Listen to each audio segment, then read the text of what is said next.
함께 나누도록 하겠습니다. 사도행전 16장 19절에서 32절입니다. 같이 읽겠습니다. 여종의 주인들은 자기 수익의 소망이 끊어진 것을 보고 바울과 실라를 붙잡아 장터로 관리들에게 끌어갔다가 상관들 앞에 데리고 가서 말하되, 이 사람들이 유대인인데 우리 성을 심히 요란하게 하여 로마 사람인 우리가 받지도 못하고 행하지도 못할 풍속을 전한다 하거늘 우리가 일제히 일어나 고발하니 상관들이 옷을 찢어 벗기고 매로 치라 하여 많이 친 후에 옥에 가두고 간수에게 명하여 든든히 지키라 하니 그가 이러한 명령을 받아 그들을 깊은 옥에 가두고 그 발을 착고에 든든히 채웠더니 한밤중에 바울과 실라가 기도하고 하나님을 찬송하며 제수들이 듣더라. 이에 갑자기 큰 지진이 나서 옥터가 움직이고 문이 곧 다 열리며 모든 사람의 매인 것이 간수가 자다가 깨어 옥문들이 열린 것을 보고 죄수들이 도망한 줄 생각하고 칼을 빼어 자결하려 하거늘 바울이 크게 소리질러 이르되, 너의 몸을 상하게 말라. 우리가 다 여기 있노라 하니 간수가 등불을 달라고 하며 뛰어 들어가 무서워 떨며 바울과 실라 앞에 엎드리고 그들을 데리고 나가 이르되, 선생들이여 내가 어떻게 하여야 구원을 받으리까 하거늘 이르되 주 예수를 믿으라. 그리하면 너와 네 집이 구원을 받으리라 하고 주의 말씀을 그 사람과 그 집에 있는 모든 사람에게 전하더라. 아멘. 여러분, 지금은 조금 세월이 지났습니다만은 1985년도에 납북이 되어가지고 결국 이제 북한에 사로잡혀 간 통영의 딸이라는 말, 통영의 딸 뉴스 들어보셨습니까? 통영의 딸 들어봤어요? 들어봤습니까? 들어봤어요? 이제 간단히 말하자면 이 통영의 딸 사건은 독일에서 유학하고 있던 오길남 박사의 그 가정을, 그 아내와 두 딸을 납북이 됩니다. 월북이라고 해서 들어갔다가 이제 속았다 싶어서 오 박사는 나왔는데 그 어머니 신숙자 씨와 두 딸 나오지 못하고 결국 북한에서 잡혀서 있다가 참 불행하게 삶을 살다가 그 신숙자 씨는 고향이 통영인데 그래서 통영 사람들이 어쨌든 살려보려고 했지만은 못 살리고 얼마 전에 돌아가셨다는 말을 들었습니다. 그 사실 제가 그 사건을 처음 접했을 때 불행하게 사는 사람들이 참 많지만은 그 남편의 잘못된 판단으로 그 남편은 속아가지고 그 당시에 남편이 박사이기 때문에 또 이제 상당히 이제 지명도 있는 사람이니까 북한에 들어가면 영웅 대우를 받을 것이다. 잘 살게 해준다. 그 말을 듣고 갔다가 아차 싶어서 아니다 싶어서 일단 북한에 들어가면 나오기 어렵죠. 결국 가족들 데리고 못 나오고 자기만 빠져나왔어요. 그때 북한 들어갈 때 부인 신숙자 씨가 많이 말렸습니다.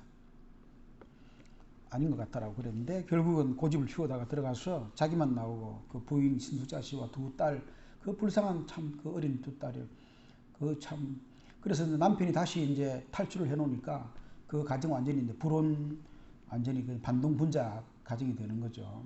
그래서 아주 그 악명 높은 그 수용소, 악명 높은 그 조덕 수용소라는 거기에서 비참하게 살다가 부인은 그래 죽었다 그러는 딸 두 사람은 아주 연락이 없습니다.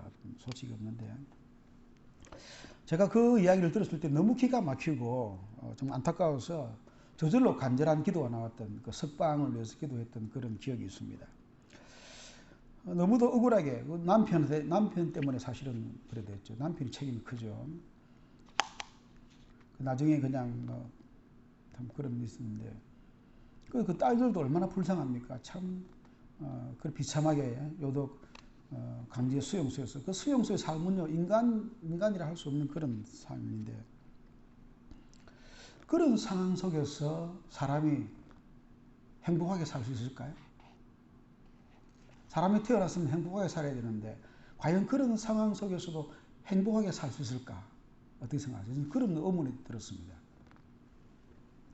지옥 같은 상황 속에서 사실 뭐 그 사람들 말고 또 우리 이 대한민국에서도 뭐 너무너무 사는 게 힘들어서 극단적인 선택한 사람들 있지 않습니까? 지옥 같은 죽는 게 차라리 낫겠다. 뭐 그렇게 상한 사람들. 참 여러분, 우리가 뭐 어제도 이야기하는 중에 참 우리는 좋은 시절 태어났다 그런 말도 했지만은 시절은 좋은 시절인지 모르지만은요, 이런 좋은 시절에도 지옥 같은 인생을 살고 있는 사람들이 있을까 없을까요? 있습니다. 그건 뭐 극단적인 선택하는 사람들 보면 알 수 있죠. 20, 30대 젊은이들도 그 조사를 해보면은 행복감을 느끼지 못한 사람들이 수없이 많습니다.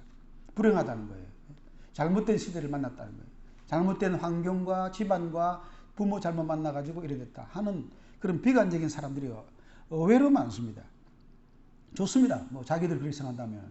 그런데 저는 묻고 싶은 게 그런 지옥 같은 비참함 속에서도 그런 환경 속에서 과연 행복을 누릴 수 있을까? 우리가 환경만 탓하다가 내 인생을 다 허비할 수는 없잖아요. 그래서 대부분의 사람들이 자기 불행의 원인을 환경에서 다른 부모에게서 조건에서 찾다가 결국 그것을 극복하지 못하고 불행을 이기지 못하고 스스로 행복을 취하지 못하는 그런 경우를 보게 되는 거죠. 그런데 오늘 본문에 보면 정반대의 삶, 다시 말하면 지옥 같은 상황 속에서도 행복을 누리는 사람이 있다는 거예요. 그게 가능하다. 어떻게? 일단 샘플을 봅시다. 누굽니까? 바로 오늘 바울과 같은 이 감옥에 갇힌 사람들 이야기입니다. 물론 뭐 사람마다 다 차이가 다르고 내용이 다르기 때문에 바로 비교할 수는 없겠죠. 그러나 비슷한 상황인 것처럼 보여서 말씀드린 겁니다. 바울도 지금 상당히 어려운 상황에 처했습니다. 왜? 감옥에 들어갔습니다. 지옥은 아니지만은 감옥에 들어갔습니다. 로마 감옥은 상당히 뭐 불편하기 짝이 없는 환경이라 그럽니다.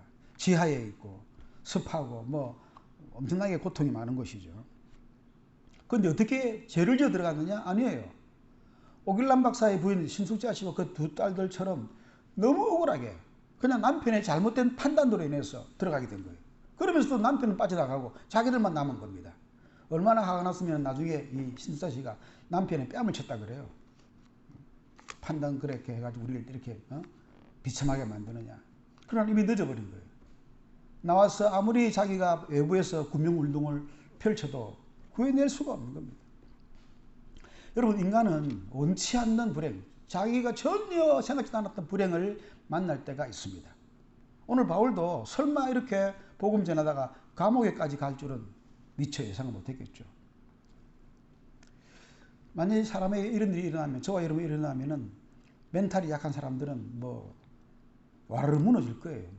실제로 이런 일로 인해서 인생 전체가 무너진 사람들, 한순간에 욕정을 참지 못해가지고 길 가는 여인을 갖다가 그렇게 폭행하고 결국 감옥에 들어가서 10년, 20년, 뭐 거의 평생을 썩는 사람들도 있죠. 한순간에 사람은 잘못될 수가 있는 겁니다. 평생이 무너질 수 있는 겁니다. 그럼 그런 상황 속에서 안 당하면 좋겠지만은 우리에게 그런 일이 안 일어나라는 보장이 없잖아요. 그럼 그럴 때 만약 그런 상황 속에서 자이든 타이든 또 내가 실수를 했든 다른 사람이 실수했든 내가 원치 않는 그런 불행한 환경에 빠진다면 그 속에서도 내가 인생을 이 소중한 나의 한 번밖에 없는 삶을 행복하게 살 수 있느냐. 오늘 바울은 감옥 속에 들어갔습니다. 전혀 뜻밖의 감옥에 들어가서 매도 맞았습니다. 뭐 몇 분입니까? 오해와 불명예. 예? 오늘 본문에 보니까 뭐라 그럽니까? 이 로마 사람들이 얼마나 비난합니까? 이 사람들은 우리도 도저히 받아들일 수 없는 그런 이상한 도리를 전한다. 그렇게 해서 고발을 합니다. 아주 나쁜 사람으로 만드는 겁니다. 어제 제가 전도 대상자 한 사람을 신방했더니 뭐 다 아시는 분이지만은 자기 바로 맞은편 아저씨하고 이제 시비가 붙어가지고 이렇게 뭐 그 사람이 좀 젊은 사람인가 봐요. 이제 우리 봉수 씨는 좀 나이가 좀 많죠. 어떻게 팔을 붙잡혔는데 내동댕이를 치더라면 그래고 막 바닥에 넘어진 거예요.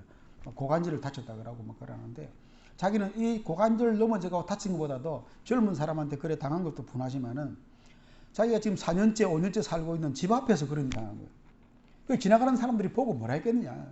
내일 모레 나이가 70이 된 분이 젊은 사람한테 내동댕 쳐가지고 이 길거리에 나다빠진 그 모습을 이웃 사람들이, 자기가 늘 만나는 이웃 사람들에게 그런 모습 보인다는 자체가 그게 너무 고통스럽더라고요. 몸이 아픈 것보다도, 엉덩이 아파가지고 병원 가서 응급실에 가서 치료받는 것보다도 사람들이 나를 어떻게 생각할까, 그게 더 괴롭더라는 거예요. 늘 보는 사람들인데. 그거 여러분 이해되십니까? 그런 일 당해보셨습니까? 저는 좀 당해봤습니다. 그래가지고 그 불명예, 그 사람들이 어떻게 생각할까라고 하는 그 자존심, 사람들이 자존심 있잖아요. 그 자존심이 무너지는 거잖아요. 그게 너무 큰 상처가 돼요. 사도 바울도 마찬가지입니다. 자기가 하나님의 사도로서 복음을 전한다고 가장 귀한 진리를 전한다는 사람인데 굉장히 엘리트예요. 배울 만큼 배운 사람이고 상당히 그 레벨이 있는 사람인데 지금 죄인으로 몰려가지고 매를 맞죠. 옷을 다 벗기도 당하고, 옷이 벗긴 채로 고통을 당해야 되고, 육체적인 고통, 마음의 자존심 무너지는 거, 온갖 생각해 보세요. 얼마나 괴롭겠습니까? 마음이 상하겠습니까? 사도 바울도 똑같은 사람인데 뭐 감당하기 어려운 상황 속이죠. 자, 그런데 그 속에서 바울은 절망합니까? 낙심합니까? 아닙니다. 오히려 밤 12시가 되도록 찬송을 부르고 있습니다. 여러분, 찬송을 부른다는 건요, 이 마음의 어떤 그런 확신이나 기쁨 이런 게 없으면은요 안 되는 겁니다.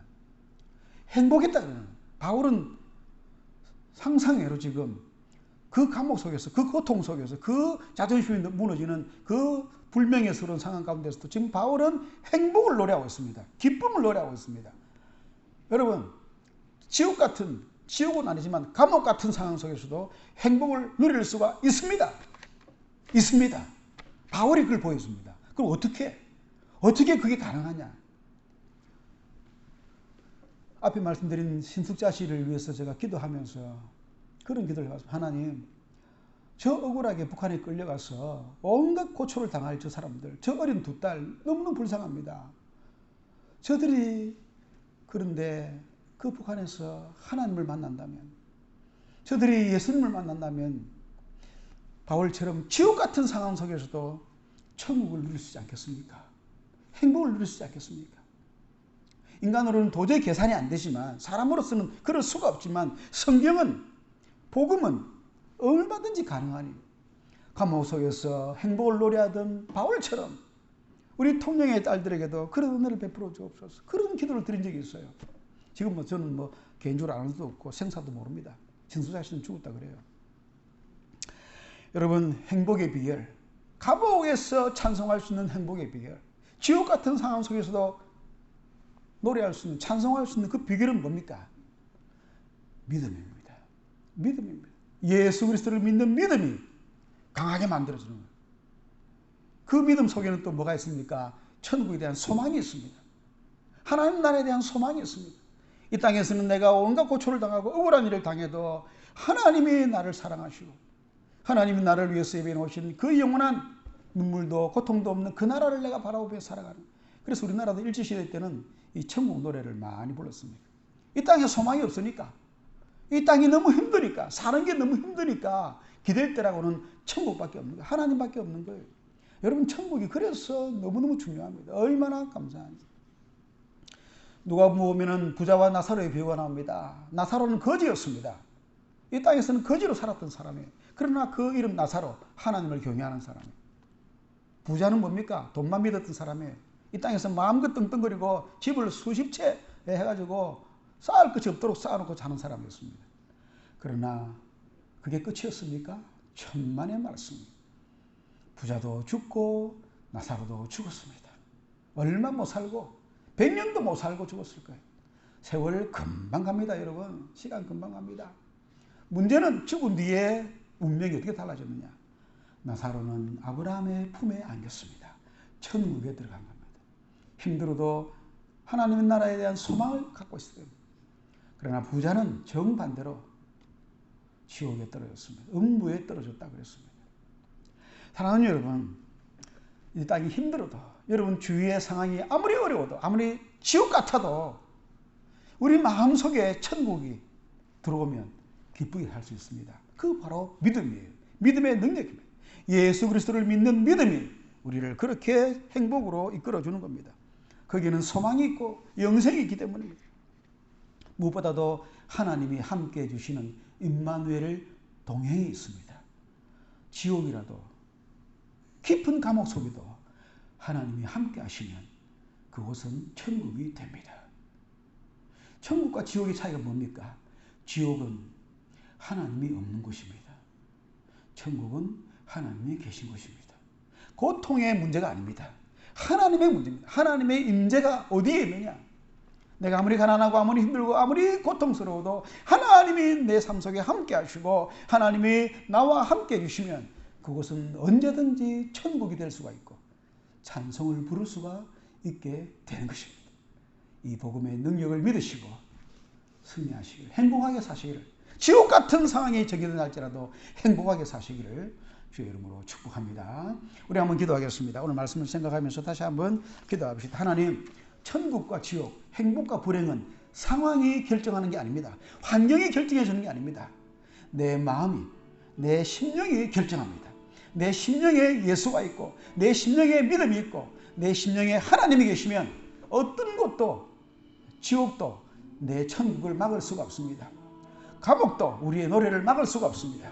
하나님, 내 심령 속에 천국이 이루어지게 주시옵소서. 능히 환경 지옥을 이기게 하여 주시옵소서. 우리 기도하겠습니다. 걸어가시고 자비로우신 하나님 아버지, 그렇습니다. 오늘 바울은 억울하게 매를 맞고 수치를 당하고 옷을 벗김당하고 자존심이 땅에 무너지는 불명예스러운 그런 오욕을 당했습니다. 그러나 그는 그 감옥 속에서도 오히려 기뻐하고 오히려 찬송하고 오히려 행복을 노래했습니다. 그 비결이 무엇이었습니까? 믿음이었고 예수 그리스도가 주신 소망이었습니다. 하나님이 함께 하시는 임마누엘 복음의 능력이었습니다. 아버지, 오늘 우리에게 그런 복음이 있게 하여 주시고 우리의 심령 속에 천국이 이루어지게 하셔서 우리 주위의 상황이 아무리 감옥처럼 아무리 지옥처럼 정해낸다 할지라도 아버지여, 그 속에서 천국을 누리게 해 주시옵소서. 영생을 누리게 하여 주옵소서. 기쁨을 누리게 하여 주시옵소서. 복음의 위대한 능력을 체험하며 살아갈 수 있도록 아버지, 우리 모든 성도들에게, 아니 고통 중에 있는 수많은 사람들에게 이 복음이 전파되게 하여 주옵소서. 복음으로 말미암아 이 땅이 천국이 되게 하여 주시옵소서. 우리 모든 이들의 심령 속에 천국이 임하게 하여 주시옵소서. 아버지, 감사합니다.